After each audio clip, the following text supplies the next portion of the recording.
Welcome back to EE386. This is going to be the video going over quiz number 8. This was an optional quiz, but it was to your benefit to take this as it replaced any lower quiz grade, any one lower quiz grade.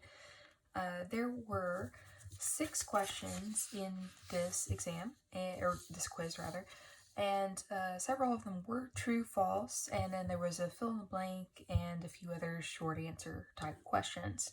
So we'll get started. Question number 1 reads, in a Bode plot, the negative constant does not affect the magnitude versus frequency plot at all. This is talking about having a transfer function that you are then trying to generate the Bode plot of. If you have a constant that has a negative sign in front of it, does this affect the magnitude plot or the phase plot? Does it affect both, and how? The question continues. It does, however, so it does not affect the magnitude versus frequency plot, but it does, however, affect the phase versus frequency plot with a negative 180 degree shift. Okay, so this is a true-false, and in this question, we covered this within our Bode plot lecture, which was class number 16 within our plotting rules. So the answer is true for this question. Question number 2, choose the answer that makes this a truthful statement. The Nyquist plot is blank, and this is really just the definition of what a Nyquist plot actually is on paper, and you are given several options. A piecewise plot of phase shift versus pole migration frequency, and this doesn't really make any sense.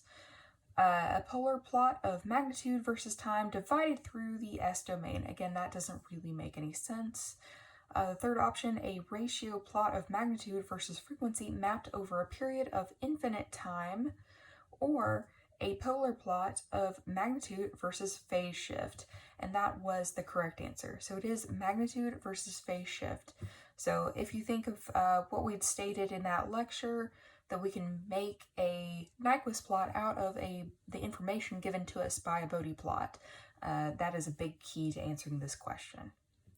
Okay, question number 3 here is a transfer function has, and you are given some specifications, so you can feel free to write it out if that helps you. One pole in the left-hand plane, 3 poles in the right-hand plane, 2 zeros in the right-hand plane, and 1 zero in the left-hand plane. Okay, all right, so these are assumed to be open loop transfer functions because we are then using this with the Nyquist theory, or Nyquist stability criterion. Okay, so we have to use the open loop for that. Okay, using the Nyquist criterion and the analysis formulas, how many encirclements of -1 plus J0 point would indicate a stable system?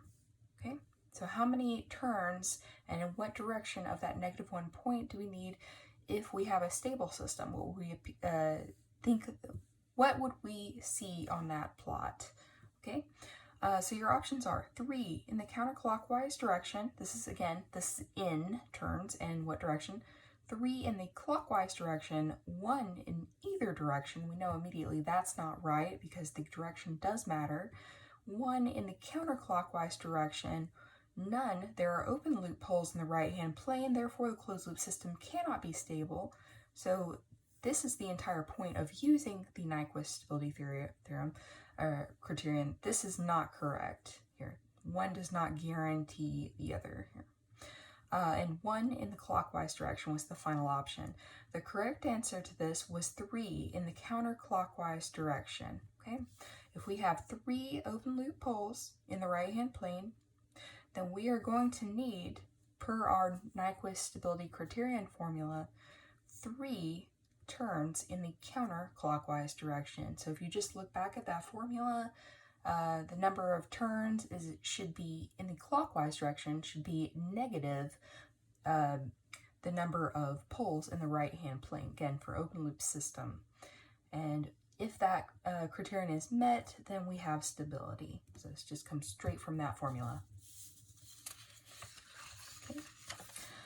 Question number 4 why is the transfer function below, given here, not in the Bode plot standard form?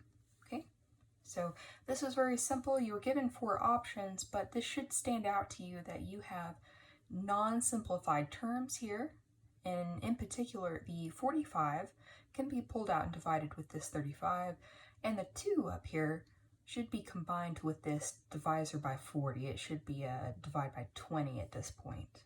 Okay, so given those 4 options, the formula is not simplified, 2 and 45, and that was actually the correct answer. The formula was not simplified, divide by 35. No, we don't need to do that. We don't want to get rid of that. It's important information for our generating our Bode plot. The formula should not contain fractions of j omega. Now that's automatically incorrect because we need our j omegas. They tell us where our roots and our poles and our zeros are.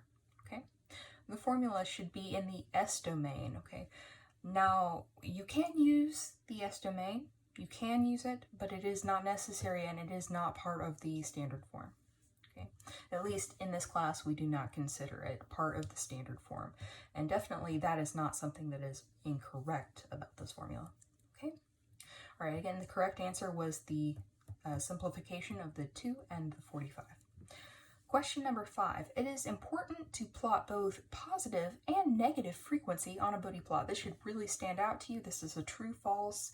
We don't deal with negative time and we don't deal with negative frequency. So the correct answer is false. Question number 6, the final question. This was given in the lecture video. And this is really just meant to pique your curiosity about this. The curvature and shape of the Nyquist plot for many systems is comparable by ratio to a special number mentioned in lecture 17. So I wrote out all of these 4 numbers in the lecture notes, and if you watch the lecture, then we went over which exactly one it was. It was phi, the Fibonacci golden ratio, 1.61, and so forth.